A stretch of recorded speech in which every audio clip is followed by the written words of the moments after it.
Hello. Hello. Hello. Alan, come and join me. No, I love this part. You know I do. Oh. And he is down. Hello, everyone. Good evening. We hope you're well. Hello to our watchers who are already online, raring, chomping at the bit to get to us. I hope you're well this evening. Yeah, I hope you're all fab. Sorry, I just do that little bit where I just need to check on the stats and things like that. And we're all working. We are all good. It looks like we've got a couple of people watching already, so welcome. Should we do a quick? Do you want to do a quick introduction just while I sort this bit out? I don't know how you do it. Every single week you have stuff to sort out. No, it's not that. It's just this is fancy stuff, and you know I like to think it's fancy stuff anyway. So good evening to you. If you are new to the Outside Bride, my name's Emily, and this is my beloved. Hello. Who are you? I'm Alan Braithwaite, and we are both halves of the Outside Bride. We are the founders of the blog, and basically we were set up to help you guys with all aspects of your outdoor wedding planning, from inspiration and advice to working out, I don't know, how to lay out your field the best possible way to have the best event ever. To generators, to lighting, to catering options. How big your toilet block should be, and you buy the glamorous stuff as well as all the fancy stuff as well.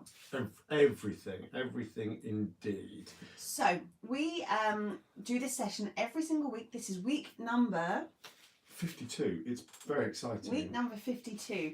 It's still like number 4 since moving on to YouTube, but 52 since the very start when we started this in our Facebook group last. Well, I always like to tell the story. We actually started on, was it Tuesday lunchtimes? We did.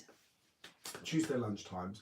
And it used to work very well for Emily and I, and everyone who was watching regularly then said, no, actually, we all go to work into the day. Yeah, we go to work. You may work from home, but we don't. So could you do this in the evenings, please? So it got moved to Wednesday evening. And here we are, 52 weeks. Well, it's not actually 50. We had a break over Christmas. We had a bit of a sabbatical at Christmas. Yes, and then here we are, finally loving it, enjoying it, still going, still answering questions. Yeah. So also, just as a little bit of a segue, this evening, if any of you know us, we are very, very large gin drinkers. You may notice that this evening, if you're watching and not listening on podcast, we are drinking red wine. Yes. Now, we're drinking Casiera Diablo. Who's telling the story, you or me? Well, I'll do the shorter version. You'll take all of it. Oh, whatever. You know what we haven't done? I need to interrupt you. No, you tell the story, then I'll do it. Okay. Oh, yes. Yeah. So, Alan and myself got engaged whilst out in Chile, and Alan had just finished an ultra marathon running across the desert like a crazy person. I don't like to talk about the time I ran 6 marathons back to back. Across the driest in the world, yes. And then we celebrated our engagement whilst out in Chile at the Casiero Vineyard, where we had a nice drop. Well, it's the Conchitoro Vineyard. It's the Conchitoro Vineyard. And then we decided that as it's not necessarily the best wine in the world. No, it's an absolutely mediocre. Would you call it a crowd pleaser? It's a crowd pleaser. Yeah. But because it was where we got engaged, we had that as our wedding wine, and now we like to drink it. And why are we drinking it tonight, darling? Well, hold on. There's like a couple. Do you want like the real reasons or the reasons we're telling everyone? What is it tomorrow, darling? Well, that's the reason we're telling everyone. The real reasons are we both fancied a drink, and I went to Co-op and it was on offer. Then we went, oh yes, it's Valentine's Day tomorrow, so let's go back to being in love and husband and wife. And love you. Love you. So we hope you're having, if you're watching, you're probably engaged or have been recently married. We hope you have a nice Valentine's Day planned. What are we planning to do tomorrow? Oh, we're going to go to IKEA. Yes, we are. Living the dream, going to IKEA tomorrow to look at material and table lamps. Yes, living the dream. Right. Indeed. Alan, so what is our topic for tomorrow? Unless we have any questions. No, we need to back up a little bit. Okay. We need to do, you're raring ahead, which is fab. We need to say hello to the podcasters. We need to do, please like and subscribe and comment below. Go. Right. Welcome. So obviously we're on YouTube now, so things are slightly different to where they were on Facebook. So please subscribe to our channel. So you'll see a little floating outside bride down there. If you click on that at some point, that will let you subscribe to our channel, please. Also, underneath Emily, I think about here, is a little thumbs up. Please do give the video a thumbs up. It just helps us rank higher on this. Even though there's, I feel, quite a bit of content on this channel, it's actually still relatively new, isn't it? It's a baby. Yeah, so we're trying to get to 100 subscribers, which sounds laughable, really, when I was watching Casey Neistat with 10 million this week. But we're trying to get it to 100 because then we can have Casey Neistat had starts somewhere. It's very true. Everyone starts somewhere, and I always like to think Richard Branson at some point had a pint in the pub when he was young. What if we set up a student magazine and a record label, and then there we go. So please subscribe, please press the thumbs up, truly appreciated, love you forever. Other housekeeping is podcasters. Hello, welcome. Podcasters, I don't know if you know this, but I wear a Hawaiian shirt every week. It's what I like to wear. And this week's is a particularly garish blue one with pink flamingos. If you remember, Emily... there are flamingos, there are. There's a lot of flamingos. I was looking at this top half, which was with just pink flowers. So basically, it's a blue version of the black one I was wearing last week. Exactly the same pattern, just one blue, one black. And actually, this one's a large, and the black one was a medium. If we're going to get into technicalities, so wow, that's a lot of information. Well, it we is really a don't lot. care, but No, some people might care. The other thing I would say, anyone watching, please say hello, even if you're just kind of voyeur watching or may not have a question. Just a little hi guys would be absolutely fantastic, wouldn't it? We'd just love to know. And of course, if you're watching this live and you do have a burning question that is related to outdoor weddings, we're happy to answer other questions, but really this is about outdoor weddings, so that's our area of expertise. Everything completely curveball. We're sometimes a bit like, oh, I don't know the answer to that. Well, we do get the odd supplier put a question in as well, so yeah, we've so feel free. We're here for about half an hour, up to half an hour, so feel free to put your questions in, big or small. It really doesn't matter, and we'll see if we can answer them live for you. Yes, indeed. So without further ado, I apologise for what I just did. It absolutely caught me off guard. Well, I looked at my watch because it vibrated, so I do apologise.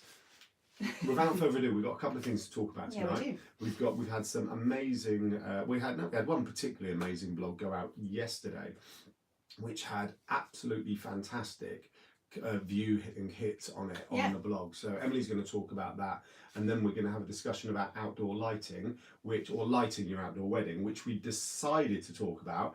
And then actually I saw a question in a group that's like wedding Facebook group local to us. So then we said, well, no, we definitely will talk about lighting tonight, didn't we?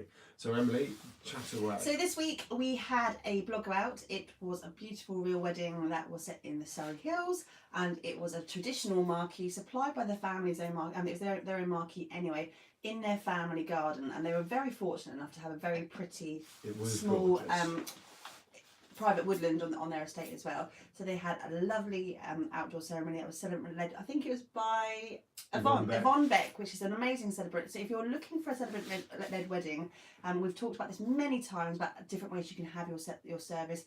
Obviously, at current state in the UK, you cannot legally get married. The actual legal part of your wedding, you cannot do outside. But what that does open you up to, once you've done the legal part separately, is to have a tailored, amazing, beautiful ceremony, completely tailored to what you want. You can say the words you want, you can have elements that are completely bespoke and amazing.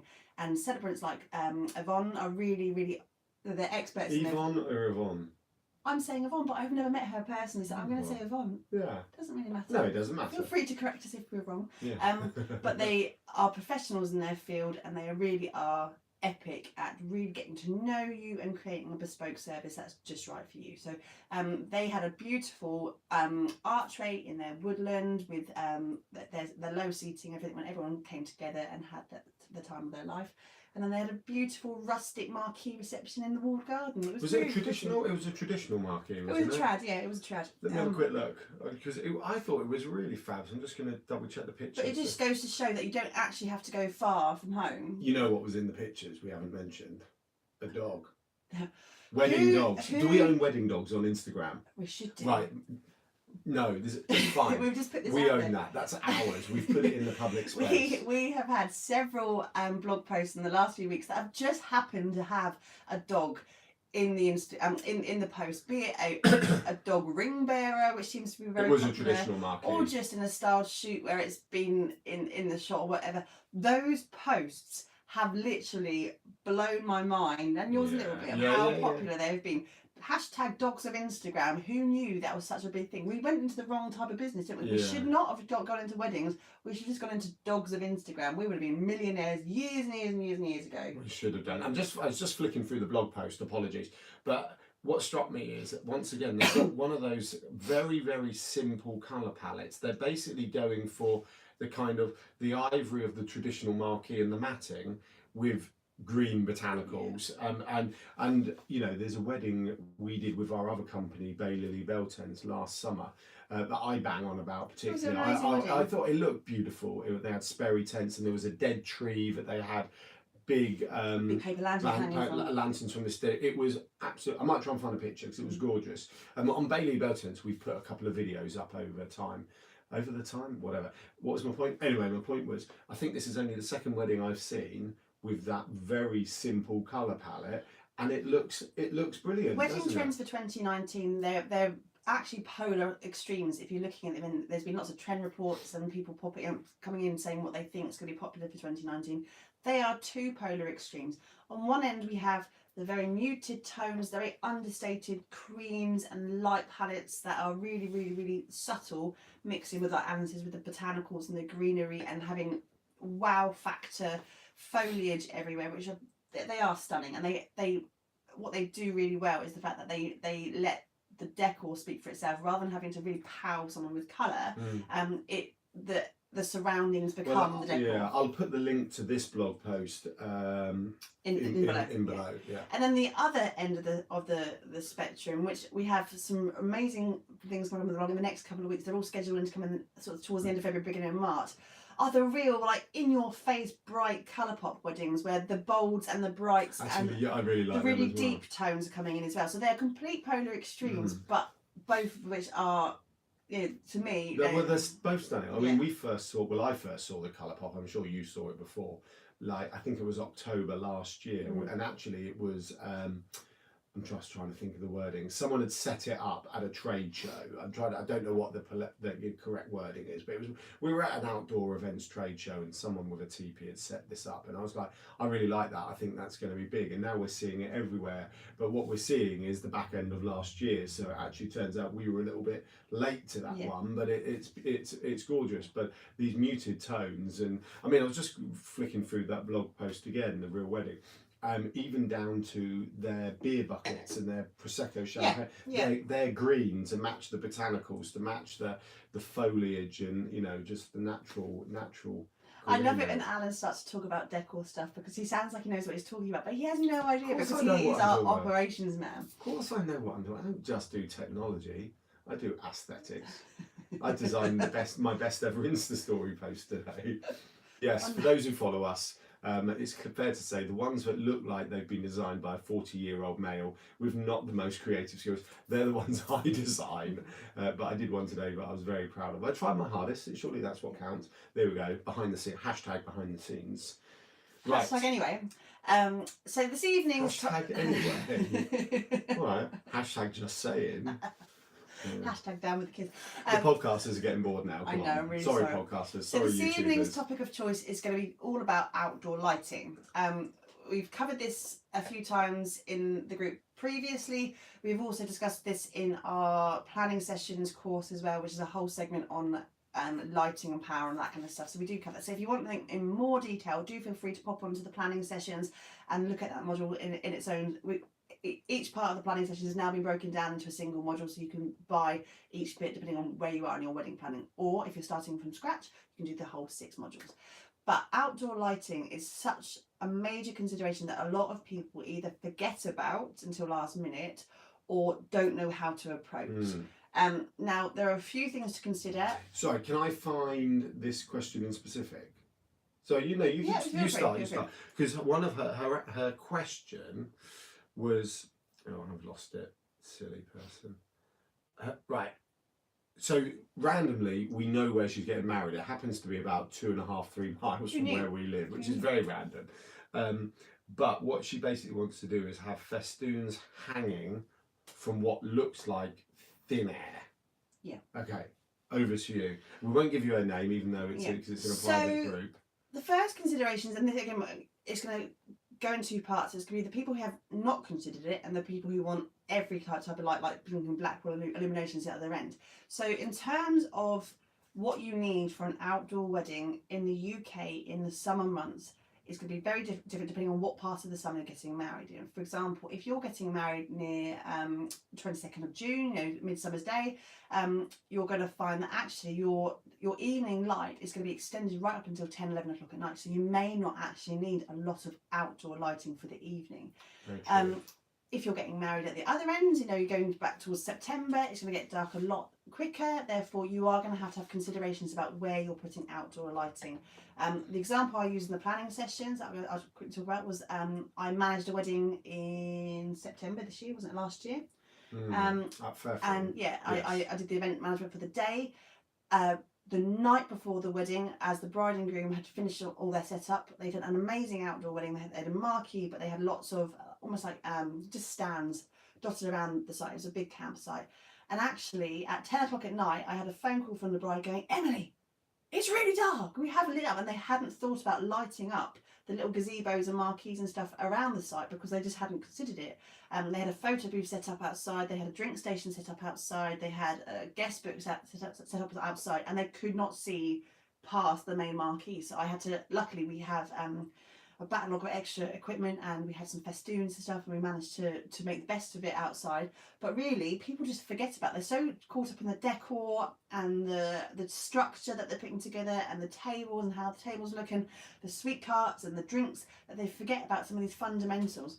Yes. Now, you don't have to go completely all out on outdoor lighting. You really, really don't, because if you in the evening time you want people to be back towards your temporary structure, that's fantastic. But there are some key considerations that you will need to try and light if possible, and those would be if you have temporary toilets outside and you need to get people from A to B, just making sure that you can mark the route that people need to get to. And that doesn't have to be massive bulbs and massive electric wires. I was going to talk about your eyes adjusted. But just some sort of lighting that people can see the path. Similarly, if people have to get to the car park the other side, yes, people will be walking back and forth, and people will be able to work out the type of area they're going to. But if you're going somewhere like a farmer's field or a woodland where the ground can be a bit uneven, maybe there's some potholes, when you've had roots and stuff, just a little bit of consideration for where people are stepping, especially if you have elderly guests, that they may just appreciate a little bit of light. Now, do you want to talk about the different types of lighting? No. What I was going to say is that actually, I totally agree. You're right. You're going to need more lighting than you think, but actually, you're also going to need less lighting than you think. We're not talking about lighting it up like Blackpool illuminations. Let's just, for argument's sake, let's say you've got a gazebo that's got a table in it. I don't know, with some ale in some casks of ale and cider and ale bar type thing. You don't need big whopping industrial spotlights or a big box light that we're using here. Actually, a couple of runs of fairy lights around the eaves of the gazebo is probably enough light for people. Because you've got to think about, as the sun's going down, people's eyes are automatically adjusting to the dark. Now, yes, if there's no light, it will be pitch black. Unless it's a full moon, a bright moon with no cloud, it will be pitch black. Which is something that people from cities, without sounding funny, don't realise that when you're in the country with no lights, it's pitch black, even when your eyes slightly adjust. But likewise, a few tea lights along the path regularly, I'm not talking about one every 5 meters, is probably enough to light the path. Or what's the, I'm thinking of like pound solar lanterns that you could use. You put in on your setup day, they get all setup day to charge up, all daytime on the Saturday. If your wedding's on Saturday, charge up, come on Saturday night. Sunday, you can gift them to your friends to take home. Auntie Mabel's done a garden up. I would suggest, if you're using tea lights, use battery-powered tea lights. Number one, they'll last longer. Number two, they're easy to turn on. And if you have any kind of breeze in the evening and you're there, or you have a bridesmaid or someone else who are going around to light all these little little tea lights everywhere, that can be an absolute nightmare if it's windy. So if you can just get the little tiny battery-powered ones that you can flick on and leave on, they can either die overnight and then they're not a problem the next morning, or some of them have timers and that they can turn themselves off after a few hours. They're pretty brilliant. And the same with fairy lights as well. You can get the battery powered ones that all of them seem to be, we're a long way from the 1980s fairy light strings from Christmas trees that were, awful. They're so many weatherproof, waterproof. There are companies like Lights for Fun that do an amazing range of different colours, warm whites, bright whites, festoon bulbs.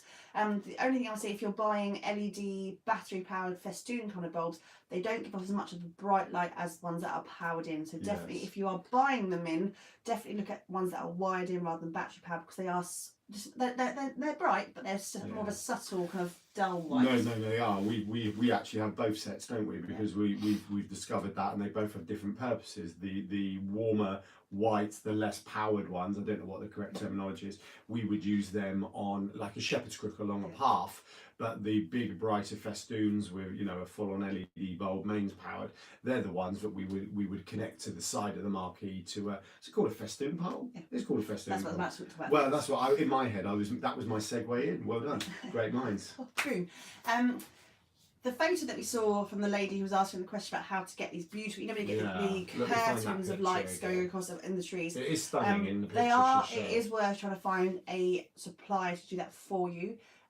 Mainly because of the skill involved in getting up at height. And you don't want to in the picture, it's in the Facebook group Wedding Southampton. So if you want to join that and look at this lady's picture, then you know we can screenshot that and put that. Oh yeah, I can screenshot that. Things to consider if you're not going with a supplier to provide any outdoor lighting and you're doing it yourself. If you've gone to something like Lights for Fun and you've bought all of your festoon bulbs that you're going to do yourself, just the things to bear in mind. So they need to be erected, and if you want them at height, they're going to have to go quite high, and every few metres or so, because of the weight of those bulbs and the weight of the strings, you're going to need a festoon pole. Now they can come in various different lengths and heights. 3 metres, we have 3 metre ones, don't we, for ours? Yes, I was thinking no, they're really short, and then remember they come in half. But bear in mind, yes, you may not want lots of poles going along your pathway, but the bigger the gap between your poles, the more of the drop you're going to get between your with your strings. Yeah, especially if you have a heavy festoon set. Like our set's actually quite heavy duty, and you know, so you do get that drop. But there are lighter weight ones, but you know. Yeah, but definitely worth if you're not quite sure and you're not how much in terms of a draw that you need to plug them in, how much power you're going to need, what length you're going to need, do speak to a lighting supplier. Again, we can put some recommendations in the group as well if you want to, just to get an idea of what kind of things people can do. And there are some amazing things that people can do, but I really would say, unless it's integral to your day and the aesthetic that you're going with, you don't need to worry about it too much, especially if you're between May and sort of middle of July, I think is your good window. Obviously longest day of the year is back end of June. 22nd of June. So May to July, you're kind of okay. You're going to want lighting. Was it 21st of June? We just look stupid. We just look stupid now, so move on. So May to July, you know, you're blessed with gorgeous long evenings, and if we've got a summer like last year, it would just be gorgeous. But it just needs to be factored. You do need some light, and light's pretty. Light is pretty. You know, we've got festoons up in our back garden because it looks so pretty. So you know, absolutely. Sit up. Well, no, I did. Emily was subtly pulling me up. I didn't quite realise. We need to change these seats. We do. Podcasters didn't know I was slouching then. Sorry. Oh yeah, Amy, just a quick hello, a bit late in the session, but I've been listening from the beginning. Thank you, Amy. Nice Amy, you are currently our top. You're number one. You're my. You know, I haven't done 2 weeks in a row that you've commented for us. I haven't done this for a while. You're my favourite member of the Outside Bride today, Amy. I used to do that every week. I used to have a favourite every week. And that's it for lighting for now. Well, I think I had a couple more thoughts in my head. I said, yeah, look, it's lighting's gorgeous. Keep it simple. The picture actually, which we'll try and share, also included big chandeliers, which I don't think I've actually seen before, but I'm sure they're normal out there. I'm sure they're all over Pinterest. Keep it simple. Keep it, you know, as in just go solar lights. Don't overcomplicate it. And in key areas. So key walkways, key points of interest where you've got a lot of people gathering, or if you're in somewhere that's absolutely truly stunning, that you have a focal point. For example, Alan mentioned the dead tree in Baylily last year, or we went to another one at Three Quarters Vineyard a few years ago, and they had a beautiful the way that up the top field worked, that it dipped into a big natural bowl, and at the bottom of the bowl was this stunning old oak tree with massive limbs, and just a few spotlights onto that really lit up the entire tree, and it was a real focal point for photographs later on in the evening. And that's the other thing to think about, is if you do want to have specific pretty a feature or a photograph opportunity in the evening, think about your key lighting. That might help you. I'm just thinking off that, sorry, because actually I was vaguely loosely involved with that particular wedding, and what I would suggest is, if your structure company, we have to say structure, Emily tells me off when I say marquees every time. When your structure company are doing your main lighting, for them to run one cable and a switch to a feature point like a tree, look, not hundreds and hundreds of meters away, we're talking sort of 20, 30, 40, tops 50 meters away, with a couple of, because what they're going to do, they're going to put a switch, they're going to run a cable, they're going to put a splitter and a couple of lights that shine up the tree. That's really simple. So that's something you should be asking them to do for you, so you then don't have to worry about it. And please, if you're not an electrician and you are... Oh yes, caveats. If you're aiming to have electrics on site, please don't blow yourselves up, because the next day is the day of your lives and you want to have the best time ever. We don't. And want we quite like you. We don't want you to blow yourself up. So yeah, if you're not sure, don't do it. Ask someone, if you like a Sparky, who actually knows what they're talking about, to do it for you. Right. And the last thing, thing I'm going to bring up, we have put it in the Facebook group and the page today. It's on Instagram today. We're on the lookout. Oh yeah, sorry. This is absolutely huge. We did mention this last week, but we're mentioning it every week. We have formalised it and we have a process now. So throughout the summer of 2019, we were originally looking for April and May. Well, that was only to get started, but we're like, well, let's not restrict it. But we are now looking for the entire summer. If you are getting married in 2019 and you have what you think might be an epic wedding that you'd like to share, maybe you're doing something completely off the wall. Maybe you're having a stunt. You've got a really lovely vision for your day and how it's all going to flow. And if you like us a little bit, I like us. I like us. And you would like us to come along, not to your day. My glass is empty. I keep doing this. Not to your day, because that's your special day, and we don't. But if you would be happy for us to come along, maybe to your setup a couple of days before, if you're setting from the Thursday or the Friday, just to have a little bit of a 10-minute chat with you to see what you've put together, what you're creating, what your vision for your day is, we would love to come and see you. So if you're interested and you are getting married, and well, ideally in the UK. Now, if you want to I say we've had an invite. We were invited today to Colorado. No, Marbella, Spain we've had as well. And Colorado. I didn't see the Colorado I'll tell you later on. We went okay. If you want to, fly us out. I mean, we're never going to we need to set up a crowdfunder to get us to Colorado? Get us to the Colorado wedding. And Marbella. In September. Well, that works. I know. Okay, come back. I've always, is it Boulder, Colorado? Because that's like the home of ultra running in the States, and I'm all over running. Sorry. So if you're getting married in 2019 in the peak summer months, and you would like us to come and have a look at your day, so we can do a little bit of a mini vlog, we're doing a little bit of a series across the summer, we would love to speak to you. So please do drop us a line to info@theoutsidebride.co.uk with your wedding date, your location, and any key facts about your wedding that you think. Put it this way, if you have a mood board, we want to see it. We want to know what you're planning.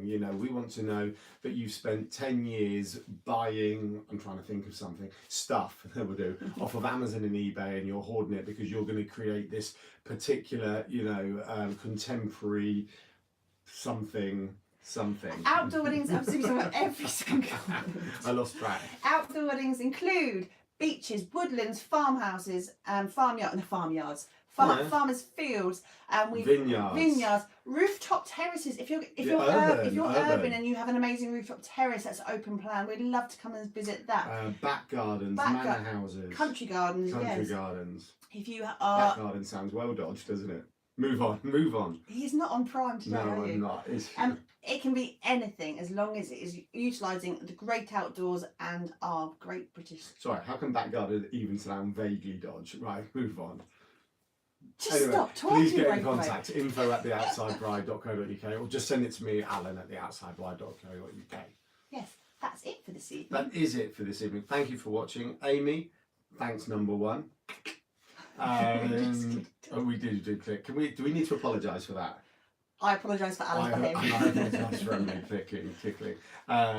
Thanks for watching. We'll be back next week. Tell your friends, tag your partners. Have a lovely Valentine's, whatever you choose to do. I hope it's a little bit more romantic than going to IKEA.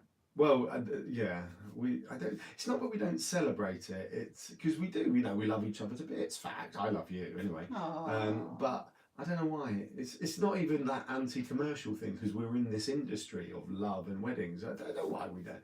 I think it's just we have enough going on that we don't need to add in something. So excited about the outside bride, you see. We haven't got time to think about I saw my mum yesterday. Hi mum, if you're watching. We're convinced you watch every week.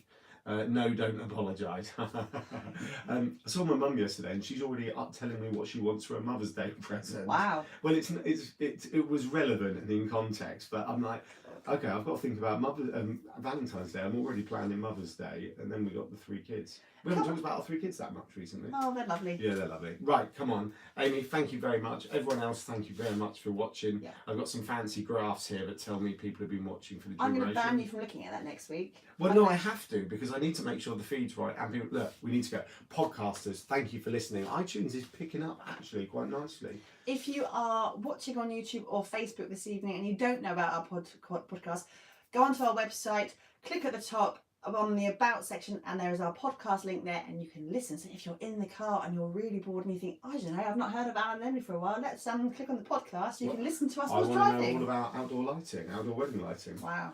Wow, thank you very much. This is the awkward bit, Emily, so start waving. Wait a minute, wine in hand. Basically, we sit here waving, but I have to get up and go behind the camera to press stop. It's quite old school. Bye, everyone. Bye-bye now. Bye. Bye. Bye.